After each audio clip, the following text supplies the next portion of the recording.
Doctor साहब, पहला सवाल जो है वो मेरे अपने दिल के बहुत करीब है। समझना भी चाहता हूँ उस मामले में, और आपसे भी चाहता हूँ कि उसके ऊपर आप थोड़ी रोशनी डालें, कि उसको अंडरस्टैंड करने में फॉर एन ऑर्डिनरी मुस्लिम थोड़ा आसान हो जाए। एंड ऑफ टाइम, अब दुनिया के हालात देखें, अमेरिका उसके अंदर तबाही है, यूरोप देखें तो इन्फ्लेशन है, महंगाई है, बेरोज़गारी है, मिडल ईस्ट देखें तो पहले फ़लस्तीन या गज़ा की सूरत हाल थी, अब बैरूत में देखें तो वहाँ सूरत हाल है, साउथ एशिया में आ जाएँ तो कहीं सैलाब से तबाही है, कहीं वायरस ने तबाही मचाई हुई है। Are we heading towards the end of time? अल्हम्दुलिल्लाह वस्सलातु वस्सलाम रसूलिल्लाह व अला आलिहि वसहबिहि अजमईन, अम्मा बाद।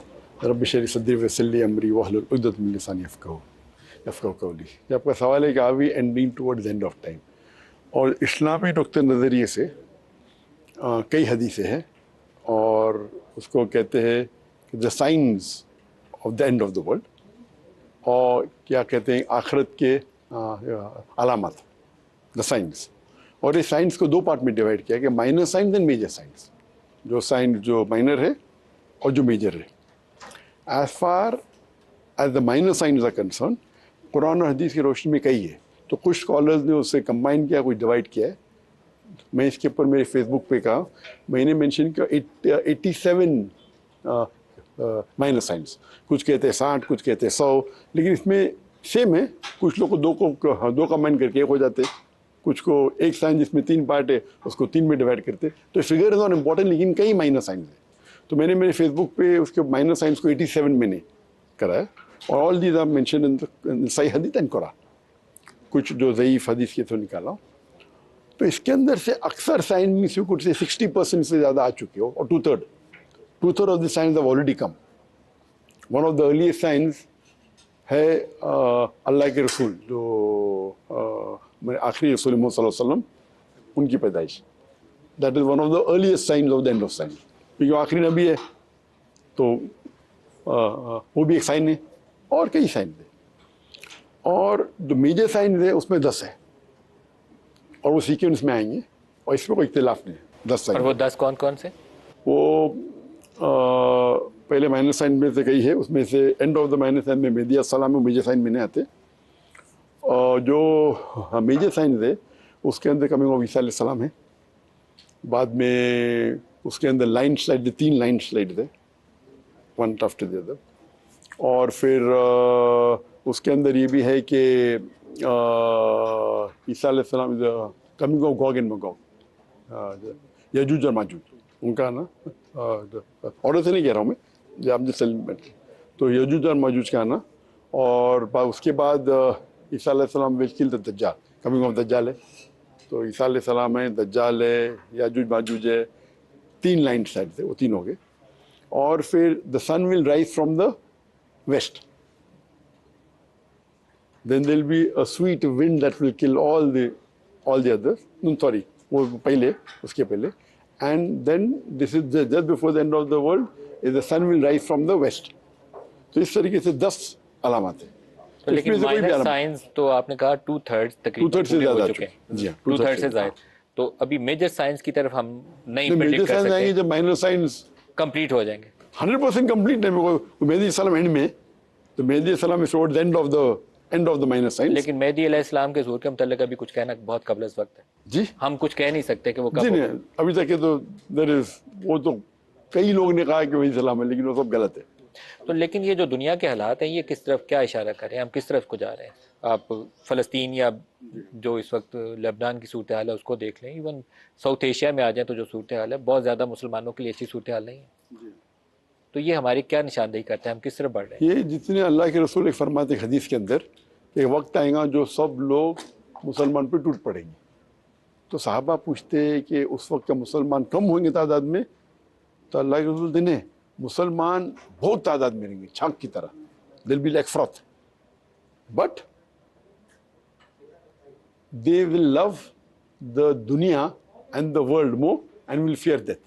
यानी वो माल और दुनिया से मोहब्बत करेंगे और मौत से डरेंगे, वो कहान जो कहते हैं। तो ये हाल है मुसलमान का। आज मुसलमान तादाद में मोर देन 25% है, और फॉलोइंग में तो नंबर 1 है in the world. There is no religion followed as much as by the Muslims. Christian in तादाद कहने के लिए, but most of them are atheist, they don't believe Jesus, in Jesus and all. So तादाद में मुसलमान ज़्यादा है, माल के अंदर तो मुसलमान are rich, we have got the black gold, but yet we feel, आप देख रहे हैं कि मुसलमान सब जगह पीटे जा रहे और कुछ नहीं कर रहे हम, because there is no unity among the Muslim उम्मा। अगर मुस्लिम उम्मा यूनाइट हुए और कुरान और हदीस पे अमल करेंगे तो इंशाल्लाह will be on top of the world. Sir लेकिन मैं फ़लस्तीन में देखूं अगर डॉक्टर साहब, तो फ़लस्तीन में मुसलमान अपनी जान कुर्बान कर रहा है, शहादत दे रहा है, तो वो मौत का खौफ तो उसे नहीं है। वो जो टैंकों के आगे बच्चे खड़े हो जाते हैं, उसको मौत का खौफ नहीं है। बैरूत के अंदर जो कुछ हमने देखा है, वहाँ मौत का खौफ नहीं है। कश्मीर के अंदर वो जो बच्चा खड़ा होता है, उसको खौफ नहीं है। तो लेकिन वहाँ अमन नहीं है। अमन क्यों नहीं? अमन उनके दिल में है। एक होता है एक्सटर्नल अमन, एक होता है इंटरनल अमन। आई फील इंटरनल अमन they more than us. Internal अमन मतलब एक औरत का अपना खुद का बेटा शहीद हो रहा है और वो अल्लाह से दरख्वास्त करते, आप 10 बेटे दो, वो भी आपके राह में कुर्बान हो, वो तो हाइट ऑफ अमन है क्या नहीं। और जो उनको तो दर्जा मिले आखिरत में, आप और हमको कहाँ मिल रहा है। मैं तो हर रोज़ दुआ करता हूँ, हर रोज़ दुआ करता हूँ, या अल्लाह मेरे माल और मेरी जान तेरे राह में कुर्बान हो जाए, हर रोज़। तो सच्चा मुसलमान मौत से डरता है, वो सच्चे मुसलमान है। तो हम ये देख रहे हैं कि अल्लाह ताला जो गाज़ा में हो रहा है, वो testing all the human beings in the world, सारे इंसानों का टेस्ट है। और जो पास हो रहे वो गाज़ा के लोग, हम फेल हो रहे। अल्लाह ताला ये देखना चाहता, आप क्या कर रहे गाज़ा के लिए, मैं क्या कर रहा हूँ गाज़ा के लिए, मैं कर रहा हूँ क्या नहीं, आप समझे, आप कर रहे क्या नहीं। तो अल्लाह ताला उनका रोल, मेरे नज़दीक वो 95% सब पास होने वाले और हाई नंबर्स से, हम 95-99% लोग फेल होने वाले। आप समझिए ना।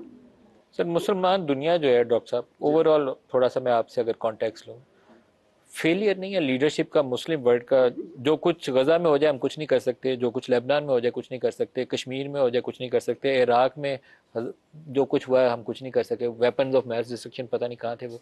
फिर अफगानिस्तान के अंदर जो कुछ हुआ है, दुनिया ने मज़े से पड़े बैठ के, वो यूएन की रेजोल्यूशन थी, उन्होंने कहा करते रहो। नो सोल्यूशन मुस्लिम वर्ल्ड के पास, तो हाल ही कोई नहीं है। सोल्यूशन हमारे पास है, हम उस पर अमल नहीं कर रहे। सोल्यूशन है हमारे पास, हम अमल नहीं कर रहे। और एक चीज़ है कि we should follow Islam as a whole, not partly. तो हर इंसान, हर मुसलमान समझता है मैं इस्लाम को मुकम्मल फॉलो कर रहा हूँ। आप समझे ना, ये मुसलमान की गलत फहमी है। मैं समझता हूँ मैं कर रहा हूँ, आप समझते आप कर रहे। तो अगर फॉलो कर रहे हैं क्या नहीं, वो देखना चाहिए अल्लाह के रसूल की सीरत और कुरान हदीस की रोशनी में। हर मुसलमान अपने हिसाब से अगर पूछेंगे ना, वो समझता मैं 95% तो फॉलो करता हूँ, कर रहा है ना सिर्फ 5%। आप समझे ना। तो जो आदमी अगर गाज़ा के लिए बात करेगी, बाकी चीज़ फॉलो, नमाज में पढ़े क्या फ़ायदा। आप समझे ना। तो देयर इज़ अ लेवल। तो आज की जो हालत है मुसलमान की, वो हालत है क्योंकि हम कुरान और हदीस से दूर हैं। कुरान की आयत ये भी है, सूरह इमरान सूरह नंबर 3 आयत नंबर 54 में, मकरू मकर वल्लाहु खैरुल माकिरीन। दे प्लान एंड प्लॉटेड, कुफ़ार लोग ने प्लानिंग की और प्लॉट की, अल्लाह ने भी प्लानिंग की, Allah is the best of planner. अगर ये 7 अक्टूबर को जंग शुरू हुई, जिस दिन इसराइल लोग ने अगर कत्ल करना शुरू किए, अल्लाह ताला चाहता तो फ़लस्तीन को एक दिन में जिता सकता था कि नहीं। आज मुझे पूछेंगे कौन सा बेहतर है, एक दिन में जिताना कि 1 साल के बाद ये हालत है, ये बेटर है। डॉक्टर साहब लेकिन जो ये तबाही का रास्ता है मुसलमानों के लिए, हम तालीम में पीछे रह गए। आपको अभी ये जो लेबनान के अंदर या हिजबुल्लाह के ऊपर जो ब्लास्ट हुए हैं, डिवाइसेस कौन सी यूज़ कर रहे थे, वो जो इजरायली कंपनीज ने बनाई हुई हैं या उन्हीं मुल्कों के सप्लायर्स जो है उनको मुहैया कर रहे हैं, वो ब्लास्ट हुए हैं, उनके लोग भी मारे गए। टेक्नोलॉजी के लिए हम उधर देखते हैं, जंग लड़ने के लिए हथियार उधर से देखते हैं, आपको जहाज़ चाहिए बमबारी करने के लिए जहाज़ उनसे आप खरीदते हैं। तो हम खुद मुस्लिम दुनिया क्या कर रहे हैं, हमने या दीन को फॉलो नहीं किया तो या हम जहालत का शिकार हो गए, कुछ दीन हमने को ही गलत काम फॉलो किया। नहीं किया। देखो, दीन को फॉलो करने के लिए हर आदमी सेलेक्टिवली फॉलो कर रहे हैं, हर मुसलमान सेलेक्टिवली फॉलो कर रहे हैं, दीन को मुकम्मल बहुत कम लोग फॉलो कर रहे हैं। आप समझिए ना। और हर आदमी समझता है कि मैं कर रहा हूँ, अनफॉर्चुनेटली। अगर दीन को पूरा फॉलो करना चाहिए, सब करना चाहिए, भाई नमाज भी पढ़ना चाहिए, पहले पिलर्स आते हैं, अपने दिल में तौहीद होना चाहिए। अगर दिल में तौहीद ने, नमाज ने फॉलो करा, बोलते कि मैं फ़लस्तीन के लिए तहरीक है, क्या फ़ायदा। आप समझे ना। जिस तरीके अल्लाह के रसूल ने कहा कि ये अलाउड है, इस्लाम में ये अलाउड नहीं है, ये करना चाहिए, ये नहीं करना चाहिए, उसमें कई तफसील है। तो हम देखते हैं कि मुसलमान कुछ चीज़ सेलेक्ट कर ले। अभी जो आदमी बात कर रहे फ़लस्तीन को, वो बाकी चीज़ फॉलो कर रहा है क्या। अभी वो फ़लस्तीन जा नहीं सकता, बोलते मैं जान देने को तैयार हूँ। नमाज पढ़ने 5 टाइम मस्जिद में जा रहे हैं, जान देने को तैयार है। तो it is a hypocrisy according to me. आप समझिए ना।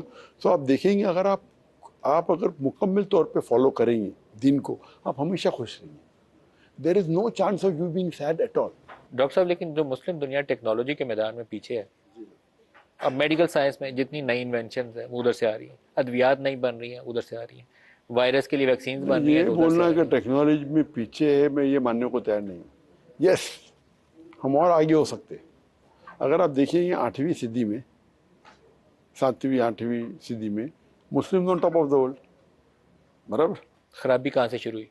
खराबी शुरू हुई, हम अपने कुरान और हदीस से दूर जाने लगे। जब साहबा थे, ताबाइन थे, तब ताबाइन थे, हम दुनिया पे टॉप पे थे। आप समझे ना? हम जब कुरान और हदीस को दूर करने लगे तो यह हो रहा है हमारा। आज हमारे पास पैसा है, ब्लैक गोल्ड है क्या नहीं, सबसे रिचेस्ट लोग मुसलमान हैं, नॉन मुस्लिम। वो फोर्ब्स की लिस्ट के ऊपर जाओ मत आप, वो पूरी फिक्टिशियस है। Muslim are much richer. The problem is कि we are not following Quran की सुन्नत। आज की जो मुसलमान की हालत है वो हदीस में की गई है। तो मेरे नज़दीक मैं कहूँगा ये अल्लाह का प्लान है। क्यों मैं कहता हूँ कि दे आर बेटर ऑफ? क्योंकि आज की तारीख में इतने साल 75 ईयर्स हो चुके, बहुत से गैर मुसलमान को ये लगता था कि फ़लस्तीन गलत है। 90% लोग को, गैर मुस्लिम की बात कर रहा हूँ मैं, और 10% शायद कहते थे फ़लस्तीन सही है, 90% कहती थी इजराइल सही है। अगर एक दिन में फ़लस्तीन जीत जाती थी, इन लोग कंटिन्यू होते थे अपने ख्यालात पे। आज ये हिस्ट्री में पहली बार है कि जेनोसाइड इज बीइंग लाइफ